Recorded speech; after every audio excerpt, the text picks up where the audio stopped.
Hello प्यारे बच्चों, कैसे हैं आप सब। बच्चों, आज हम इंग्लिश ग्रामर में टेंस के बारे में पढ़ेंगे। और जितना भी आप टेंस के बारे में पढ़ेंगे उतना ग्रामर आपको और समझ में आता जाएगा। और मैं चाहता हूँ कि ये आप एक बार एक ग्रामर की नोटबुक बना के उसमें लिखें भी। ठीक है बच्चों, चलिए बच्चों आज का सेशन स्टार्ट करते हैं। तो बच्चों, आपने देखा होगा कि जो टेंस होते हैं, यस, वो 3 टाइप्स में डिवाइड होते हैं। जैसे कि आपके स्क्रीन पे दिया है, present tense, past tense and future tense. बच्चों, लेकिन क्या जानते हैं कि कब हमें कहाँ पे कौन से टेंस यूज़ करने चाहिए? Yes, okay. जैसे बच्चों हम शॉर्ट में समझ सकते हैं कि जो प्रेजेंट टेंस होता है, यस, वो हमारे प्रेजेंट के बारे में बताता है। जैसे आई राइट अ नॉवल, मैंने एक उपन्यास लिखा। You right a novel, he rights a novel. तो आप देखेंगे यहाँ पे वर्ब का जो फॉर्म है ईएस हो गया, सब्जेक्ट के ऊपर डिपेंड करता है। ऐसे ही बच्चों सेम, अगर हम पास्ट टेंस में लिखें तो रोट हो गया राइट का, और फ्यूचर में लिखें तो शाल राइट या तो फिर विल राइट हो गया। तो बच्चों आप देख रहे हैं कि जो टेंस होते हैं वो वर्ब के फॉर्म में चेंज होता है, वो टेंस को बताता है। हिंदी में तो हम पढ़ते हैं था, थी, है ना, लेकिन यहाँ पर हमें वर्ब को देखना है इंग्लिश में। तो बच्चों टेंस जो है, हमारे हर एक टेंस 4 कैटेगरी में आते हैं। चलिए हर एक के बारे में डिटेल में पढ़ते हैं। बच्चों आज हम प्रेजेंट टेंस की बात करेंगे। उसमें सबसे पहला हेडिंग है प्रेजेंट सिंपल, इसको इनडेफिनाइट भी बोलते हैं। तो बच्चों आप अगर देखेंगे कि जो चीज़ें हैबिचुअल हैं, यूनिवर्सल ट्रुथ हैं, जो चीज़ें कभी ना कभी होती हैं, वो इस कैटेगरी में आते हैं प्रेजेंट सिंपल में। For example, it rains, he does not read. Yes, जैसे बारिश होगी। यस, जैसे वो नहीं पढ़ता है, ऐसे। तो ये मैंने हिंदी में ट्रांसलेट करके बताया आपको। चलिए बच्चों आगे हम और बढ़ते हैं। तो ये जो हमने पहले वाले सेंटेंस पढ़े, इसमें हमने देखा मोमेंट, किसी प्रकार का हलचल। सेकंड में हमें बताया गया हैबिचुअल एक्शन, यानी कि जैसे डेली आप 5 बजे उठते हो, हर रोज़ स्कूल जाते हो, ऐसे जो डेली बेसिस पे काम होते हैं। ट्रुथ, जो यूनिवर्सल ट्रुथ है, जैसा मैंने आपको बताया, the sun rises in the east. तो बच्चों आप देख रहे हैं और एक साइंटिफिक फैक्ट, साइंटिफिक फैक्ट मतलब बेस्ड ऑन साइंस, जैसे एवरी एक्शन इक्वल रिएक्शन, ऐसे वाटर बॉयल्स एट। तो ये साइंस का फैक्ट है कि बॉयल हो सकता है, इसलिए। यस, अब बच्चों हम बात करेंगे कि हम सेंटेंस को कैसे कंस्ट्रक्शन कर सकते हैं। बच्चों इसके लिए आपको याद रखना है कि सब्जेक्ट प्लस V1, और फिर V1 में ES भी लगा सकते हैं और अदर वर्ड भी आते हैं। तो बच्चों जो सब्जेक्ट है उसके बाद V1 और V5 आ सकता है। तो V1 मतलब for plural, plural plural subject, and V5 for singular subject, यानी कि हम उस वर्ब में ES लगाएंगे जिसमें सब्जेक्ट क्या होगा, सिंगुलर, जैसे ही, शी, इट, ऐसे। तो बच्चों आपके स्क्रीन पे कुछ एग्जांपल्स भी दिए, जैसे I go to school every day, तो डेली का काम है तो I go. He goes to school every day, देखिए सिंगुलर प्लूरल में करके दिखाया। आई को हम कंसिडर करते हैं प्लूरल में, ठीक है बच्चों, याद रखें आप। अच्छा, ऐसे ही बच्चों हम इनका नेगेटिव सेंटेंस भी बना सकते हैं। नेगेटिव बनाने के लिए हमें क्या करना है, डू या डस का प्रयोग करना है और आगे नॉट लगाना है। सिंपल है, जैसे they do not go to the market, she does not go to the cinema. बच्चों हम इनके इंट्रोगेटिव सेंटेंस भी बना सकते हैं पॉजिटिव में, जैसे बस हमें डू और डस को आगे लगाना है सब्जेक्ट के हिसाब से।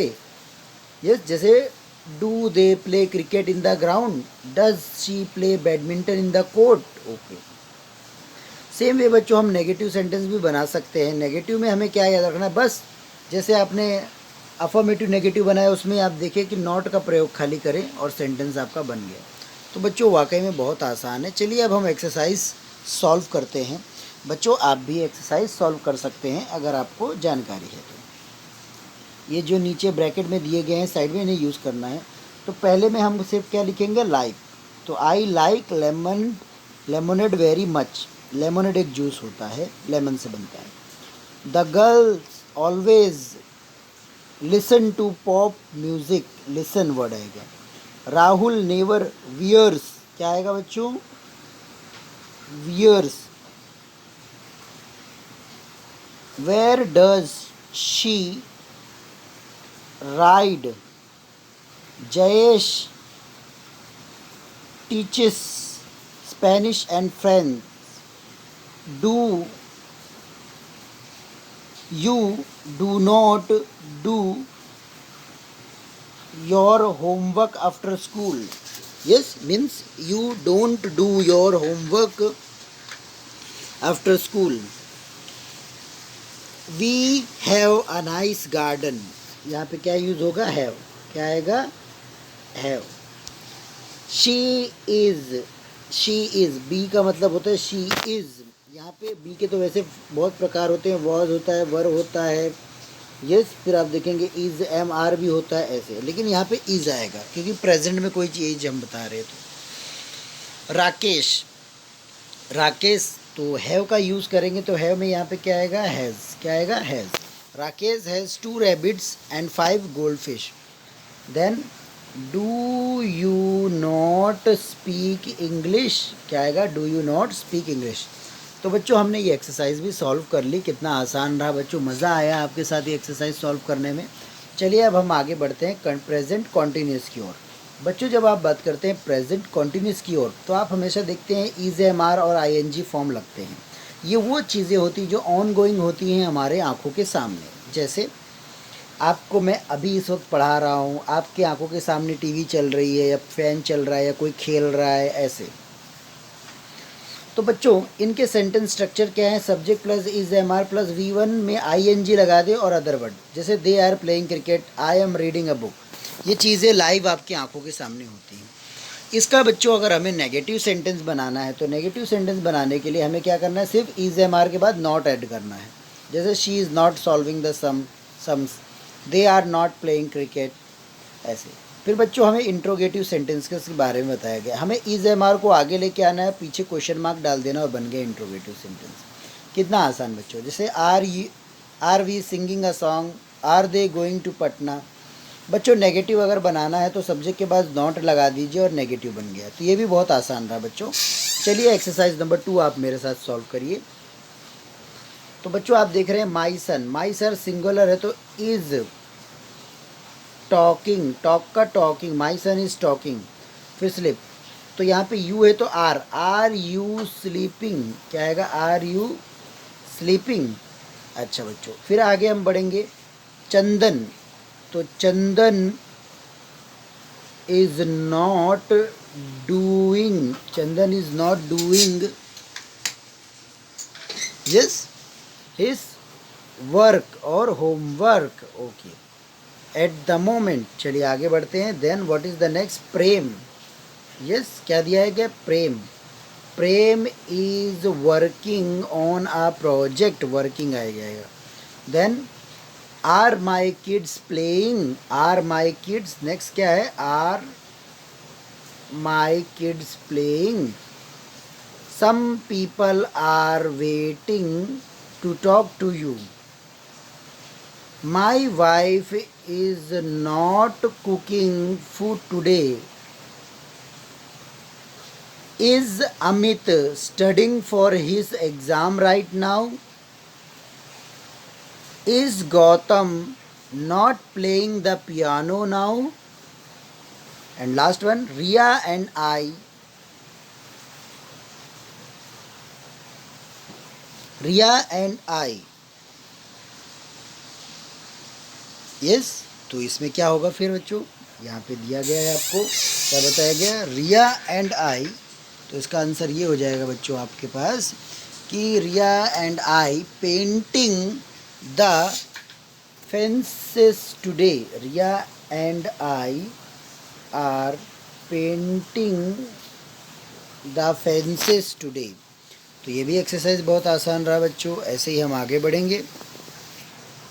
नेक्स्ट वन है हमारे पास स्क्रीन पर present perfect.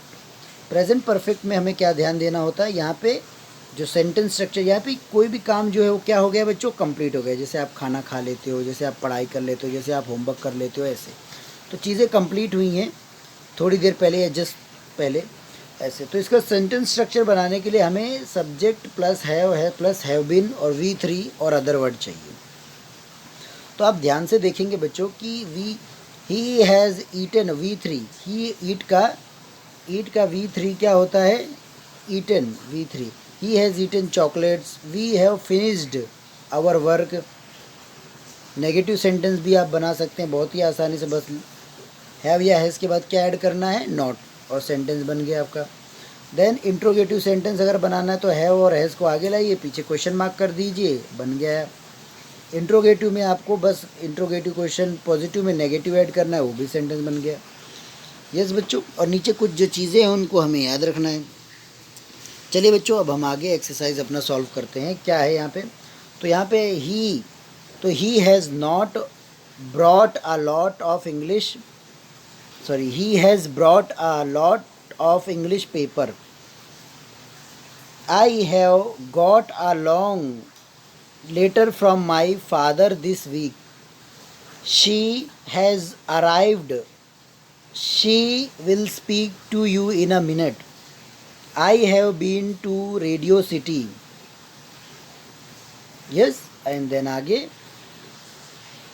has your brother not bought these books very cheaply? Has the director left the town? I have not painted my office.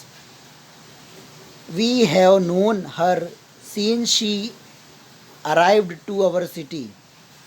Next one क्या होगा बच्चों?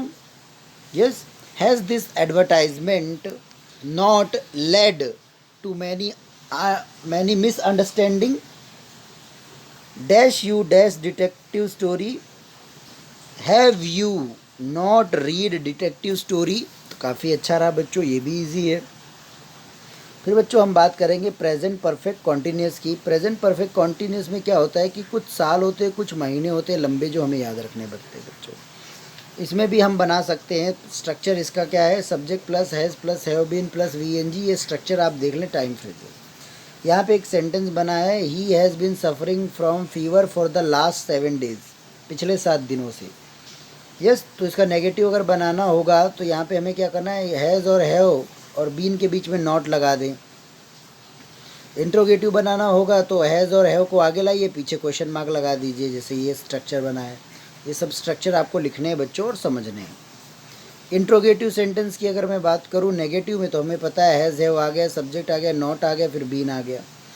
इसको भी हम क्या कर सकते हैं? यूज़ कर सकते हैं। इसमें भी हमें सीन्स और फोर का ध्यान रखना बच्चों।